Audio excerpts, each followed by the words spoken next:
hoş geldin. Oğlum, canım oğlum. Anne, bu evin çocuğu geldi. Ne zaman geldin? Ha? Niye haber vermedin? Oh, Yeni geldim, yeni. oh canım. Baba.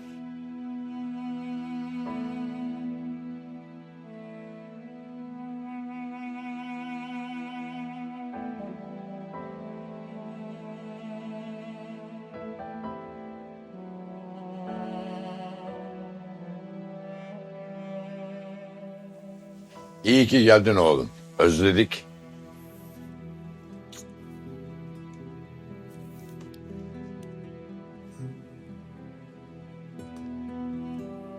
Hoş geldin. Hoş bulduk.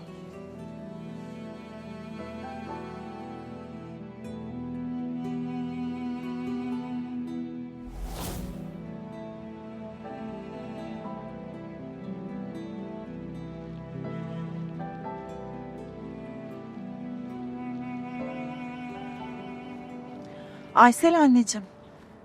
Hadi bak sana kaynattım sıcak sıcak. Bal da koydum içine. İç birazcık ha.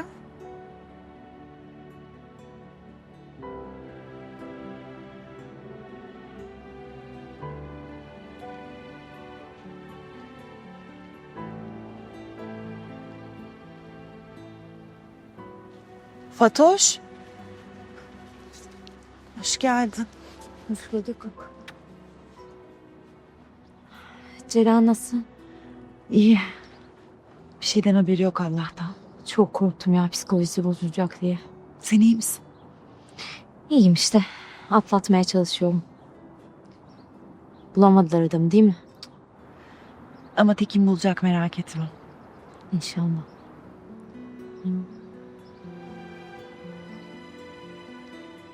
Aysen teyze hep böyle mi? Öyle ne yiyor ne içiyor. Hiçbir şey konuşmuyor. Bütün gün duruyor öyle işte. Ceren'i söylemedin ama. Denedim ama söyleyemedim.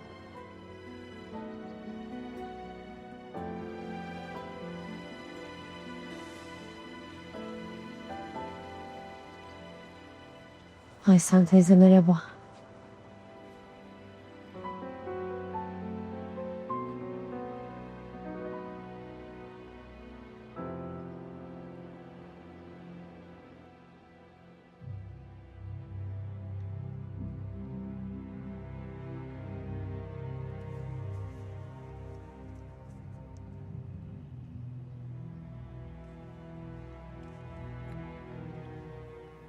Hüseyin, Çetin ben.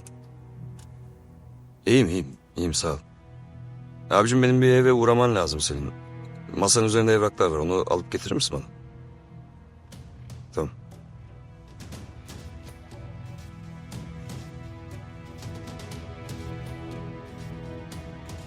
Ruslar bu silahları Suriye'ye gönderiyor. Esad'ın ordusu da bu silahlar sayesinde savaşabiliyor. Bunu niye Türkiye üstünden yapıyorlar? Riskli değil mi? Sadece Türkiye üzerinden göndermiyorlar. Birçok farklı güzergah var. Ama hepsi riskli. Yakalanma ihtimaline karşı İbrahim gibi Rus devletiyle bağlantısı kanatlanamayacak illegal unsurlar kullanıyorlar. Bu işin Suriye ayağında kim var? Sadece Suriye ayağında değil. Bütün bölgede bu işlerin arkasında aynı adam var. Kazım Süleyman. İranlı diplomat istihbaratçı. Kazım Süleyman buradaysa sizin takip altında tutuyor olmanız lazım. O iş o kadar kolay değil. Silahların gerisini bulursak Kazım'a ulaşırız. Güzergah bu.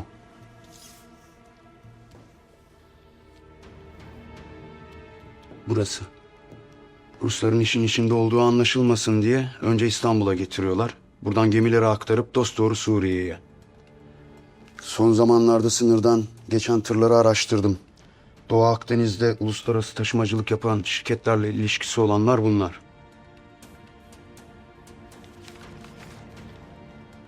Bu bilgiler bizi ayrı 3 şirkete gönderiyor.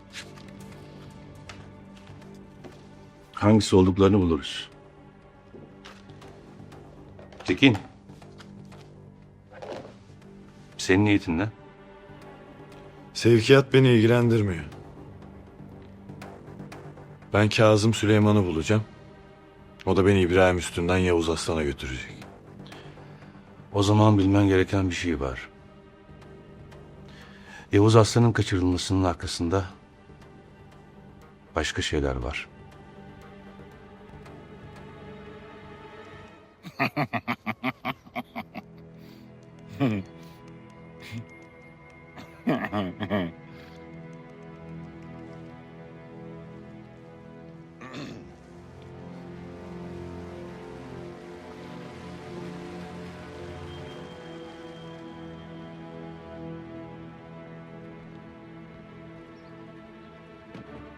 Bir şeyler öğrenebildin mi?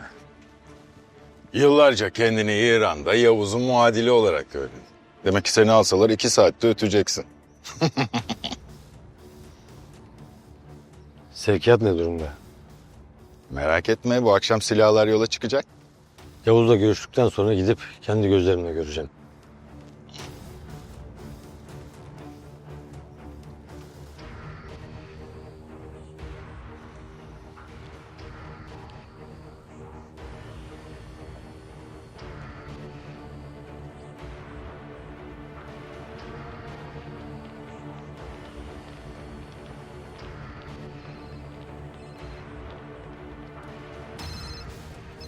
Efendim şef, Her şey yolunda mı? Sevkiyat için hazır mısınız? her şey yolunda. Bu gece yükleme tamam. Bak Kazım'ın içi rahat değil. Sevkiyatı denetlemek için bizzat kendisi gelecek. Bir yanlışınızı görmesin ha. Okey, merak etme sen. Peki bu taşıma işleri yapan adamlara ne yapacağım?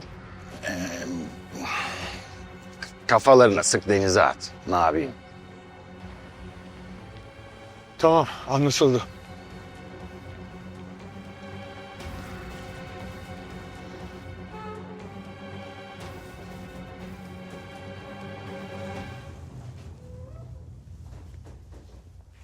Kazım Süleyman. Ben bu Pers'in kıvrak aslanını pek takdir ederim İbrahim. Şah'tan sonra gelen en büyük şeytan. Büyük şeytan diye Amerikalıları hedef göstererek İslam dünyasının liderliğine soyundular. Amerikalılar da demokrasi düşmanı, siyasal İslamcılar diyerek bunları düşman gösterdi. Beraber kol kola girerek dünyaya karşı ne güzel oyun oynadınız. Hani siz hep dersiniz ya, savaşı meydanda kazanıyoruz, masada kaybediyoruz diye. 1000 yıl yan yana yaşadık. Bizden diplomasi öğrenemediniz. Ne doğru söylüyor valla. Hiç burun kıvırma. Siz şimdi beraber iş yapıyorsunuz ya. İlk defa korktum ben İbrahim. Ama senin için korktum. Çünkü bu ortaklıktan zararlı çıkacak olan sensin. Elinde bizim devlete dair belgeler var Yavuz. Öyle söylenir mi? Ne oldu? Ne oldu bu diplomatik lisanı? Türkiye'ye gelince karakteri değişiyor insanın. O belgeler yıllardır bende. Durdukları yerde duruyorlar. Yani aman diyeyim sana. Bir anda gün ışığına çıkıverirler. Maazallah. Yavuz. O belgeler yüzünden çocuğunun annesi öldü. Öldü. Az kalsın sen de ölecektin. Vücudunda hala yarası, izi, beresi var. Onunla yaşıyorsun. Aynı anda hem Rusya'yla, hem İsrail'le, hem Amerika'yla, hem İran'la nasıl başa çıkacaksın? Nasıl kafa tutacaksın onlara? Ver şu belgeleri, yaşama garantisi al. Nerede mesela? Hangi ülkeye uygun görüyorsunuz benim için? Çocuğunu da mı özlemedin? Sana karşı kullanırlar diye yıllardır yüzünü bile görmüyorsun. Siz ne yapıyorsunuz Kazım? 7/24 beni mi takip ediyorsunuz siz? Yazık o çocuğa. 3-5 tane kağıt parçası için onu yaşattığın hayata bak. Belgeleri bana ver Yavuz. Sana söz veriyorum. Hayatının kalan kısmında çocuğunla mutlu huzurlu yaşayacaksın. Kazım, benden sana sadece teselli ikramiyesi çıkar. O da o İbrahim'i benim gözümün önünden alırsa.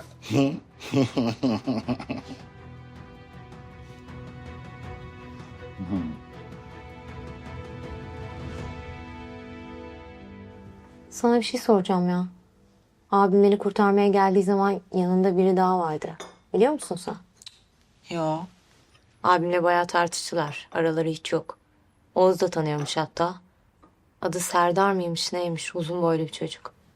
Serdar mı? Tanıyor musun? Ne işin var Fatoş senin Serdar'la? Ya işte beni kurtardı. Tamam kurtardı geldi bitti gitti. Allah Allah. Ne var bu çocukta ya? Niye bu kadar sert tepki veriyorsunuz? Fatoş o çocuk sana göre biri değil. Ben öyle düşünmüyorum. Gayet hoş çocuk. Bana da çok güzel davrandı. Fatoş bak şimdi sen Tekin'e kızgınsın. İnadından saçma sapan şeyler yapma. Abime tabii ki kızgınım. Bütün hayatımı cehenneme çevirdi. Sen olsan kızmaz mıydın Zeynep? Bak şimdi her şey çok sıcak. Biraz zaman geçsin oturup konuşup halledersiniz. Sence bu halledilebilecek bir şey mi? Saçmalama Fatoş. Tekin'e siniri yüzünden kendini olur olmaz bir şeyin içine sokma. O çocuk sana göre değil. Zeynep sen istersen bana ne olduğunu anlat. Ben kendim karar vereyim ha.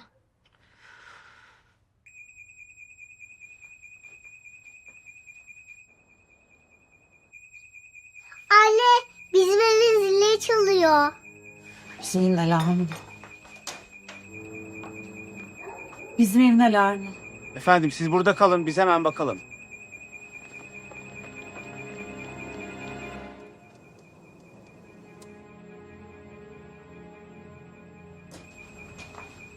Ne olmuş? Bilmem bakıyorlar.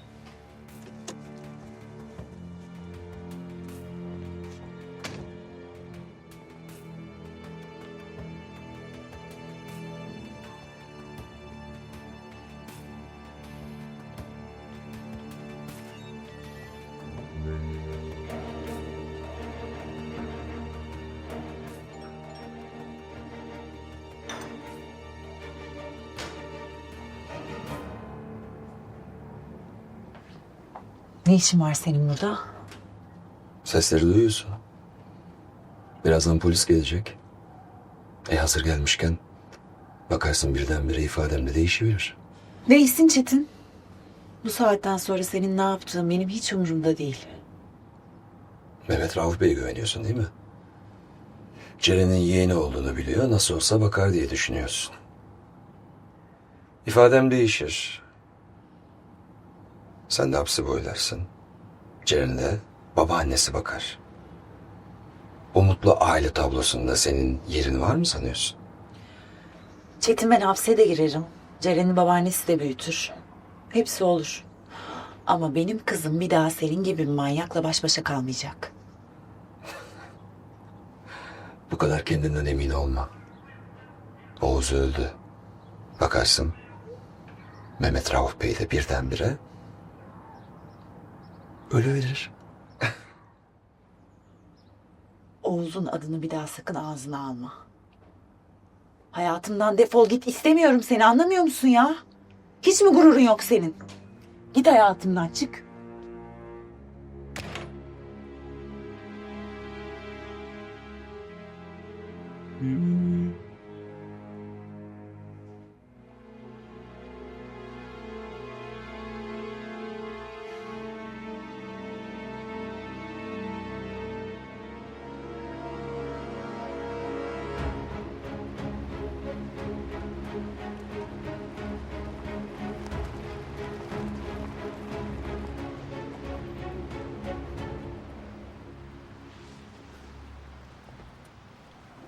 Haber var mı komiser? Olacak Abbas olacak. Ya ne demek olacak arkadaş? Dayı o tipin elinde. Biz de burada böyle kuytularda, izbelerde buluşmaca ben anlamadım ki. Hangi yüzle geldin lan şerefsiz sen buraya ha? Hangi yüzle insan içine çıkıyorsun? Öldürürüm lan seni. Sok o silahı eline ceset. Ayfon! Şimdi sırası değil. Ne demek lan şimdi değil? Kardeşimi kurtardı lan benim. Kardeşini kurtardı diye haine hesap sormayacağız mı lan? Yeter lan. Kime hain lan? Kime göre neye göre lan? Lan! Yeter lan! Kimin kiminle derdi var? Kim kime hesap soracak? Beni alakadar etmez. Dayıyı bulana kadar herkes akıllı olacak, anlaşıldı mı? Dayıyı bulacağız, kurtaracağız. Ondan sonra bir çilingir sofrası kuracağım size. Sabaha kadar içeceğiz. Ondan sonra kim kimin kafasına sıkıyorsa sıkacak. Yoksa var ya, ben dahil hepinizin kafasına sıkarım. Anlaşıldı mı lan?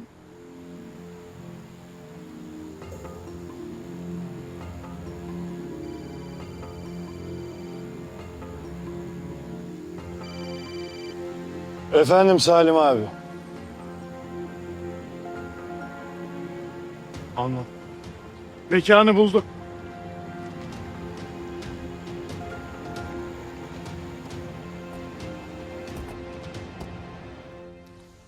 Şimdi arkadaşlar, Yavuz'un 25 yıldır girip çıkmadığı iş yok. İran, İsrail, Irak, Suriye, dolayısıyla Amerika, Rusya.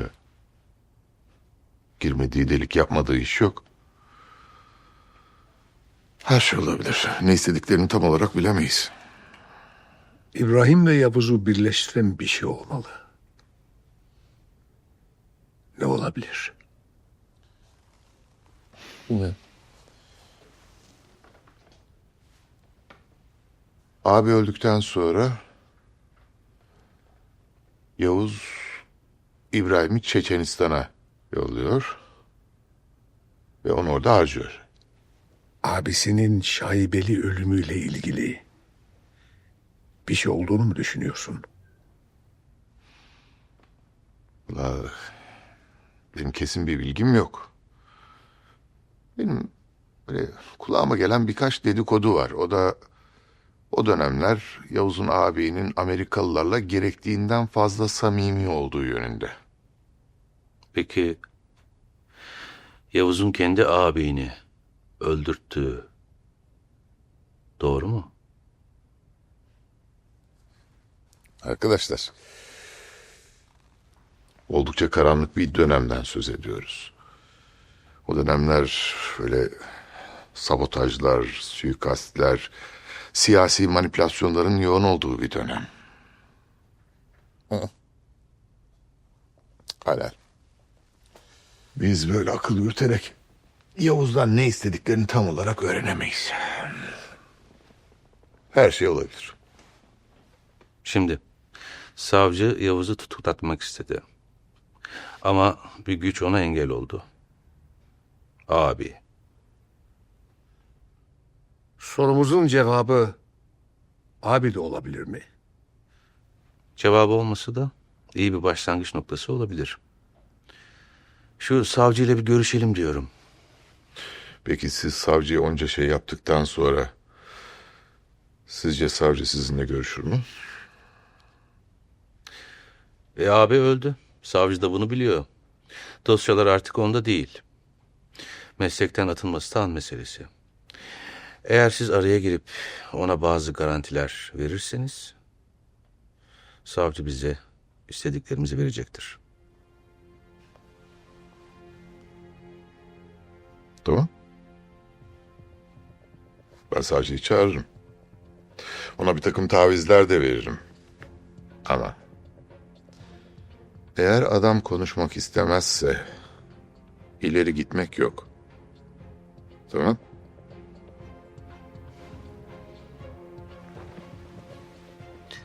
Siz konuşmasını istedikten sonra size konuşmayacak çok fazla kimseyi tanımıyorum.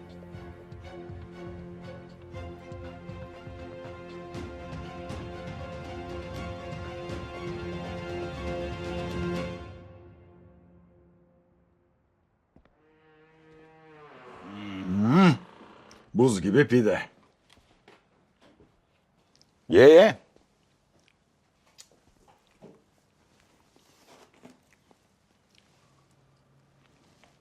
Yok vallahi bir şey ya. Yok yok, ondan değil. Ben herkesin ikramını kabul etmiyorum. Ha. Valla. Hı. Ben Bitlis'ini gördüm. Güzel valla. Yavuz, ne kadar dayanabilirsin? Bizim vaktimiz çok. Şu ana kadar sana fena muamelede bulunmadık. Ama bu bulunmayacağımız anlamına gelmez. İş o noktaya gelirse eğer, işkenceye ne kadar dayanabilirsin? Vallahi bilmiyorum, bir keresinde 12 gün dayanmıştım ama o zaman gençtim. Şimdi yaşlandık tabii. Ne kadar dayanırım ben de bilmiyorum. Bir deneyelim görelim.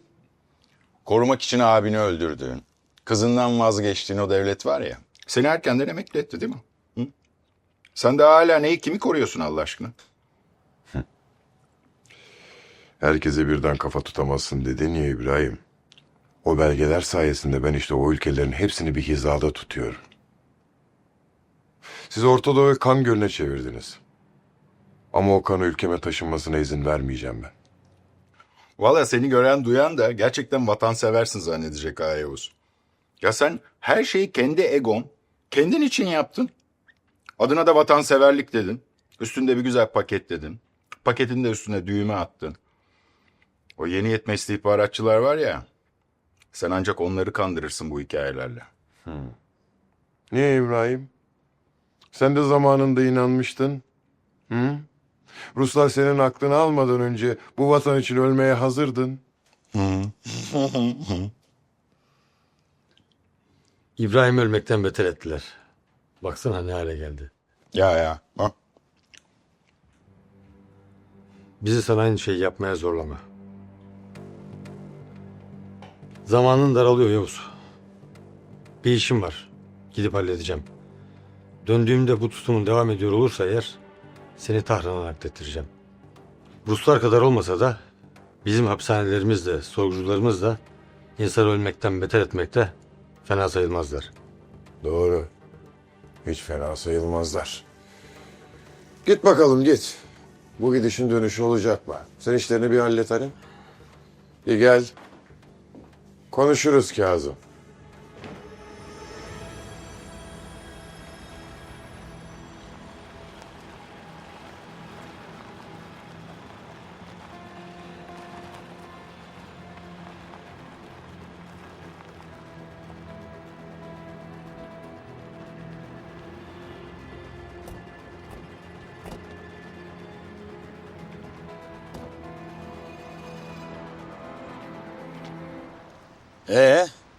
Plan ne? Ne yapıyoruz? Plan şu. Serdar orada duracak. Sen orada duracaksın. Tayfun orada duracak. Ben de burada duracağım. Yani bir çay getiren olsa iyi olurdu ama yok işte, ne yapacaksın? Komiser. Dalga mı geçiyorsun sen ya? Önce bir mekana bakmamız lazım kim var kim yok diye. Mekanda kimse yoksa hammallardan ne öğreneceğiz? Lan oğlum öyle desenize lan. O zaman bak şimdi siz bana bir dürbün verin. Ben bakarım. Bakarım da kime bakarım? İdeali İbrahim. Olmadı Kazım. Ya bak kafana bir göre birilerine ya. O Kazım var ya Kazım. Dayı kadar olmasa da İran'ın en ünlü istihbaratçısı. Bu işlerin altından o çıkarsa hiç şaşırmam ha. Kazım Süleyman kendisi buraya gelir mi? Gelir. O psikopattır, psikopat. Kendi gözüyle görmeden rahat etmez. Mehmet Rauf abi korumalar eve dönene kadar Çetin gitmişti. Çocukların bir kabahati yok, kızma onlara. Tamam biz evdeyiz, çıkmıyoruz zaten, kıpırdamıyoruz bir yere. Tamam, görüşürüz. Fatoş kusura bakma. Fatoş. Anne Fatoş'tan telefonla konuşurken gitti. Nereye gitti? Gitti. Fatoş of.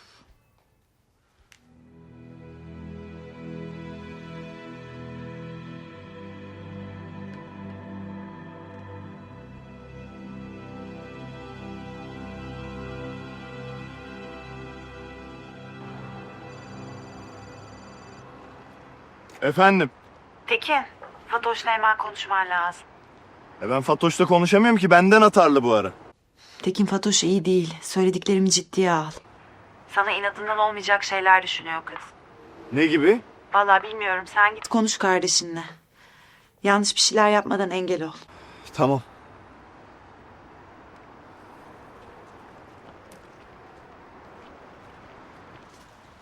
Nereye? Yalova kaymakamına. Soracağım sizin bu belediye başkanında hiç akıllı yok mu diye. Ya yok bir işim var. Halledip geleceğim. Bir şey olursa ararsınız.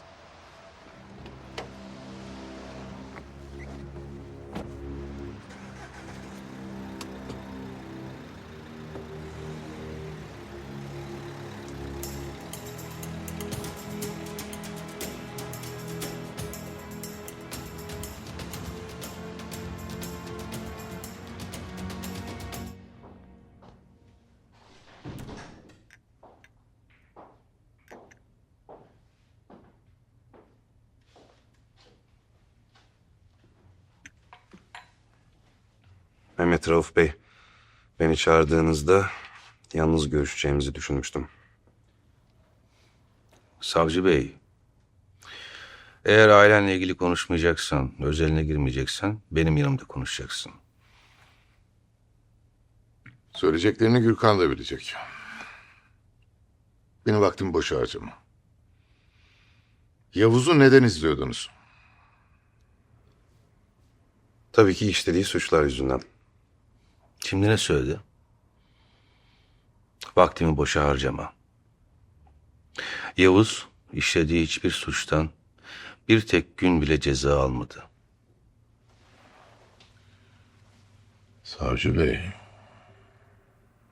deniz bitti. Geleceğin karanlık.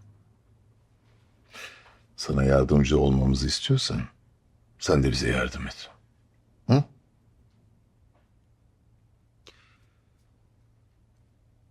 Ben olayların bir kısmını biliyorum. Yavuz Aslan'ı adli olarak soruşturduğumu zannediyordum. Nitekim adliyeye geldiğinde de onu tutuklamak için elimde ihtiyacımdan fazla delil vardı. Ama abi aradı, serbest bırakmamı istedi. Çünkü Yavuz'un elinde onu dokunulmaz kılan bir şey vardı.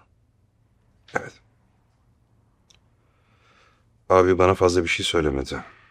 Ama konuştuklarından anladığım kadarıyla Yavuz'un elinde hem Amerika'yı hem İran'ı hem İsrail'i ilgilendiren çok büyük bir şey var. Ya o kadarını biz de biliyoruz zaten. Bak, sana yardımcı olmamızı istiyorsan daha fazlasını anlat.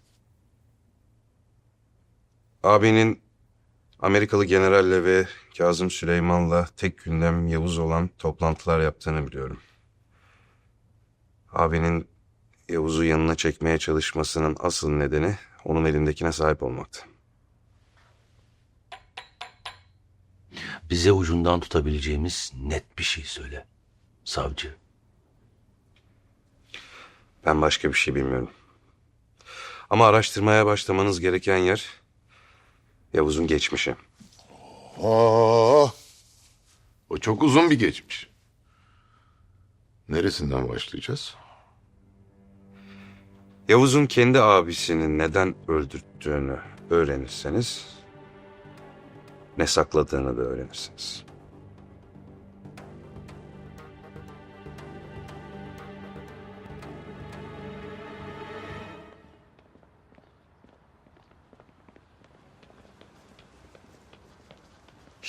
Fatoş. Fatoş. Kızım, niye böyle yapıyorsun ya? Bak işimi gücümü bırakıp geldim. Sen akıllı uslu bir kızdın. Niye böyle yapıyorsun yavrum? Ben abimi hiç tanımamışım. Yıllardır abim zannettiğim adam bambaşka biri çıktı. Yavrum ben ne yaptıysam... Abi sakın, sakın senin için yaptım deme, tamam mı? Ya ben senin yüzünden bütün özgüvenimi kaybettim. Yıllarca terk edildiğimi zannedip yaşadım abi. Ne yapsaydın Fatoş, seni o sapın eline mi bırakaydın? Sen benim için mi öldürdün abi? Sen kendi erkeklik gururun için öldürdün onu. Hem öldürmek zorunda mıydın ya? Sen polissin. Bu ülkede kanunlar var. Bana anlatamaz mıydın abi? Sen bizim babamızı hatırlıyor musun Fatoş? Nasıl bir adam olduğunu, bizi nasıl yetiştirdiğini hatırlıyor musun? Babam öldüğünde ben kaç yaşındaydım hatırlıyor musun yavrum? Ben babama bir söz verdim. Şimdiye kadar da o sözü ne olursa olsun tuttum. Bundan sonra da canım pahasına tutacağım. İyi abi. O zaman şimdi git de Serdar'ı öldür. Ne Serdar'ı lan? Ne alakan var lan senin Serdar'la? Adam benim hayatımı kurtardı. Düşünüyorum da ben ona aşık olabilirim abi. Saçma sapan konuşup benim asabımı bozma lan. Bundan sonra duymayacağım ağzından Serdar Merdar. Adam burada bereliymiş. Artık nasıl başa çıkarsın düşün. Delirtme lan beni! Sakin lan, sakin.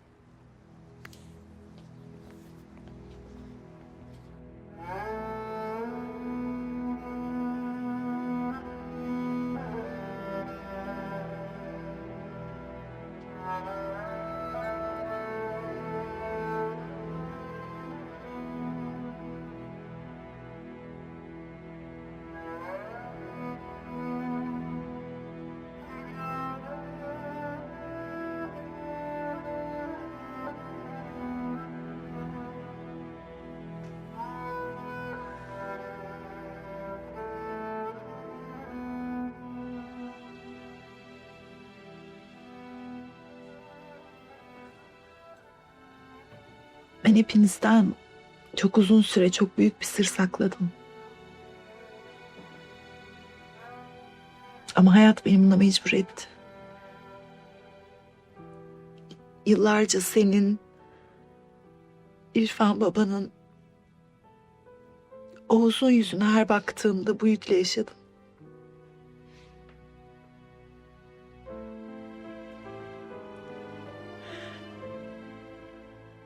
Biz Oğuz'la birbirimizi çok sevdik.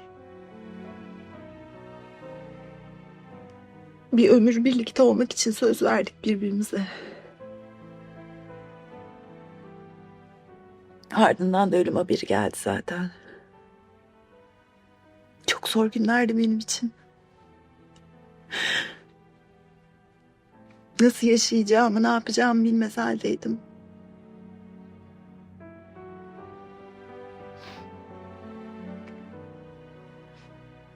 Ama sonra Allah bana Ceren'i verdi.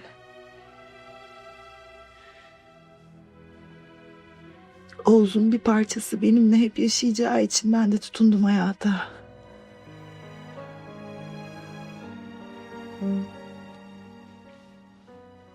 Aysel teyzeciğim.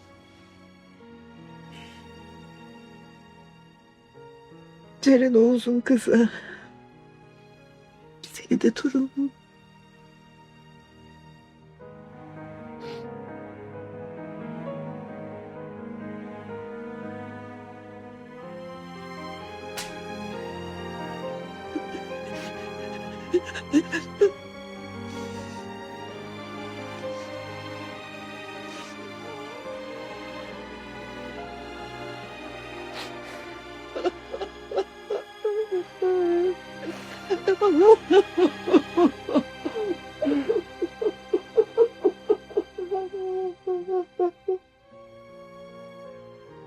Flo, Flo, Flo.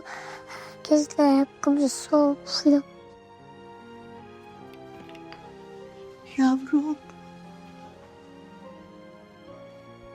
Neden ağlıyorsun? Kuzum.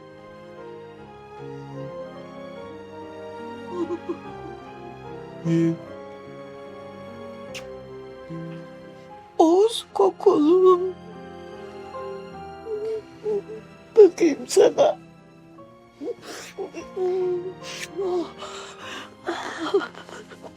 Kuzum benim. Oğuz kokulum benim.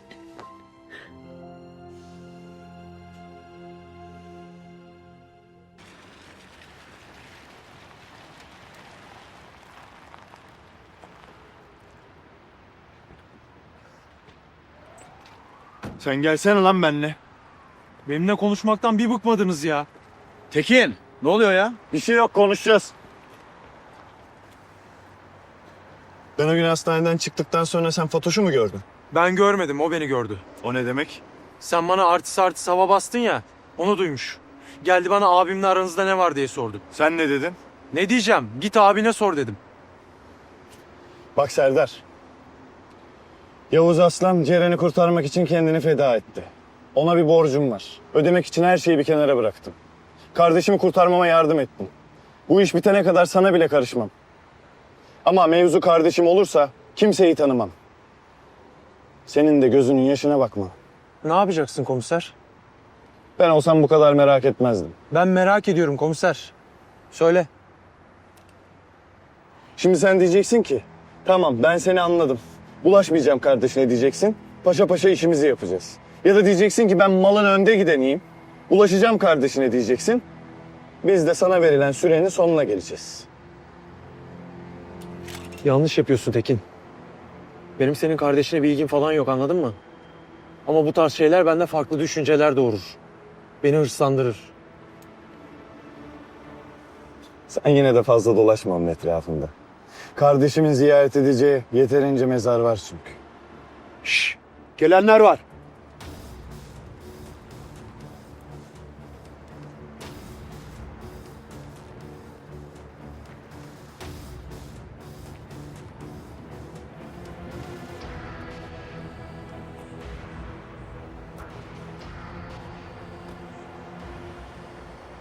Gürkan Bey, Kazım Süleyman sevkiyat mekanına geldi. Takip edip Yavuz Aslan'a ulaşmaya çalışacağız. Silahlarla ilgili yapmamızı istediğiniz bir şey var mı? Yavuz'u riske atamayız. Silahların yerine ulaşması en az 2 gün. Yavuz'u bulduktan sonra gerekirse gemiyi uluslararası sularda batırırız. Tamam. Sevkiyat hazır. Gece çökünce buradan limana, limandan da gemi yükleyeceğiz. Böylesine basit bir sevkiyat için niye buralara kadar geldiğimi merak ediyorsun değil mi? Evet efendim. Senin için basit olan bu silah bölgenin kaderini değiştirecek kadar etkili. Türklerin çok sevdiğim bir sözü var.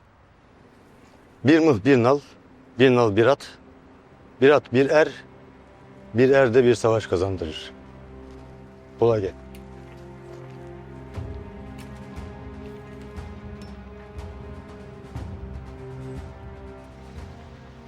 Hadi. Serdar, arabayı sen kullan. Takip edildiklerini anlamasınlar. Bıyıklar uzadı ya. Çok parladın Abbas. Sen duygusal adamsın. Şimdi dayına kavuşacağım diye bizi enseledin. Lan oğlum, ben size çilingir sofrası kuracağım dedim ya. Metil alkol vereceğim lan size.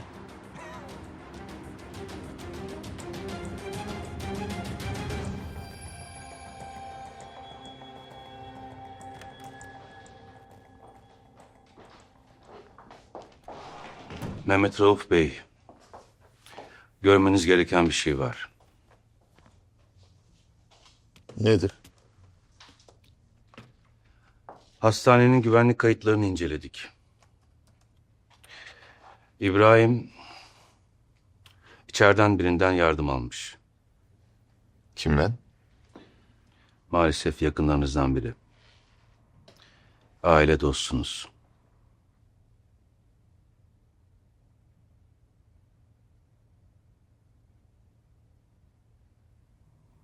Koridordaki polis memuru dikkatimizi çekti. Kimliğini araştırdık.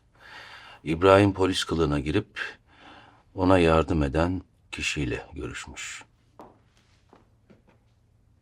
Kim o şerefsiz? Çetin.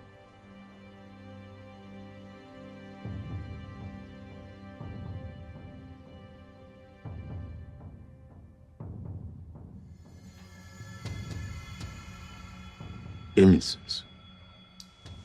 Görüntülere kendiniz bakın.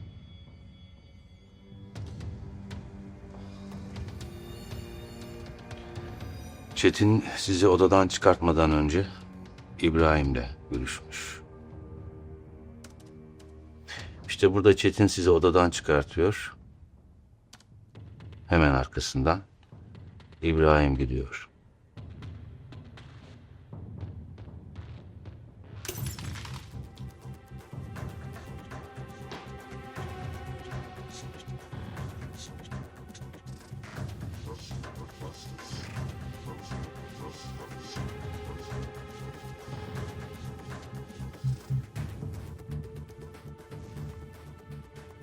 Çetin'in nerede olduğunu biliyor musunuz? Araştırıyoruz efendim. Araştırmayın. Gürkan. Çetin'le ben ilgileneceğim.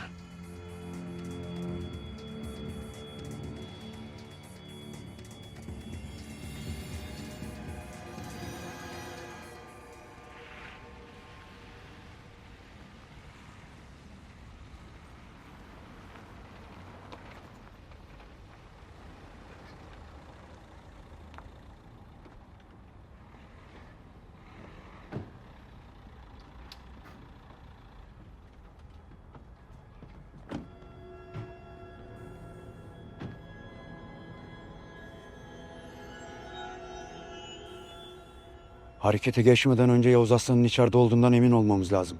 Dayı kesin buradadır. Nereden biliyorsun? Çok mantıklı çünkü İbrahim'le dayı eskiden illegal işlerde kullanmak için burada adam yetiştiriyorlar. Biz yine de emin olalım. Adam bizi yemliyorsa yemlemek için çok mantıklı bir yer.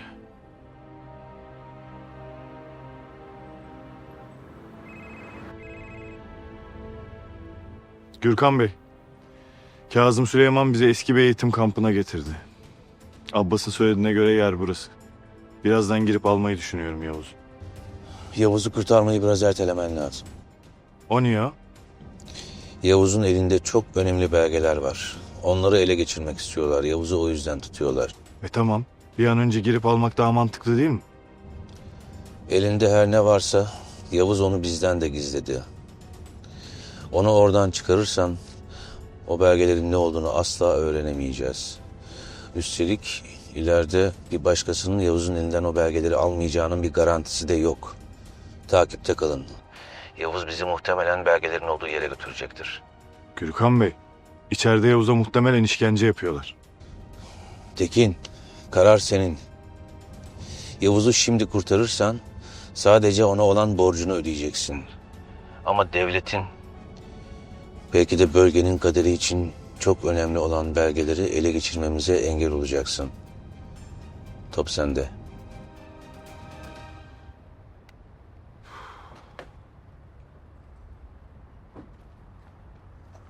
Komiser, bizim desteğe ihtiyacımız yok. Bak, biz mahşerin 4 atlısı gibiyiz. Gireriz dağıtırız vallahi orayı. Bekleyeceğiz Abbas. Bekleyeceğiz. Tamam. Ben ilk kurşunu sıktıktan sonra 30 saniye beklersin. Ondan sonra mecburen benim peşimden gelirsin. Bak, ben dayıyı 1 dakika bile o şerefsizin elinde bırakmam. Anlaşıldı mı?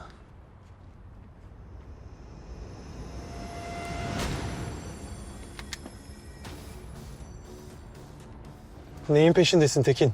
Sakin lan, anlatacağız. Ben sakinim. Seni dinliyorum. Bak, Yavuz Aslan'ın elinde ülkenin kaderini değiştirecek çok önemli belgeler var. Nerede tutulduğunu da sadece Yavuz biliyor. Biz şimdi oraya tavşan gibi girersek, Yavuz'u almaya çalışırsak, Yavuz da bir kör kurşuna hedef olursa ülkenin kaderiyle oynamış olacağız belki de. Bunu Abbas'ın anlayacağını düşünmüyordum ama senin anlayacağını düşünüyorum Serdar. Yanlış düşünüyorsun. İçeri girip dayıyı alma fırsatı var. Ben bu fırsatı kullanırım. Yavuz'u buradan alıp götürecekler belgelerin tutulduğu yere. Yavuz'u aramızda en iyi tanıyan sensin. Bize avantaj sağlayacak mutlaka bir B planı vardır. Götürüldüğü yerde mutlaka bir önlem almıştır. Doğruyu söylediğini nereden bileceğim? Ulan ben Yavuz'u kurtarmak için seninle buraya kadar gelmişim zaten. Ne yalan söyleyeceğim. Biraz kafanı çalıştırırsan hem Yavuz'u hem belgeleri almanın en garanti yolunun bu olduğunu anlayacaksın. At o silahı Serdar. Sen bırak Tayfun. Ne saçmalıyorsun? Bu herife güven mi olur? Birinin güvenmesini istiyorsan sana önce sen ona güvendiğini göstereceksin. Bırak silahını. Nereden buluyorsunuz lan bu lafları? Kişisel gelişim kitaplarından mı? Eğer bu işin sonunda dayıyı kaybedersek hepinizi kendi ellerimle tek tek gömerim.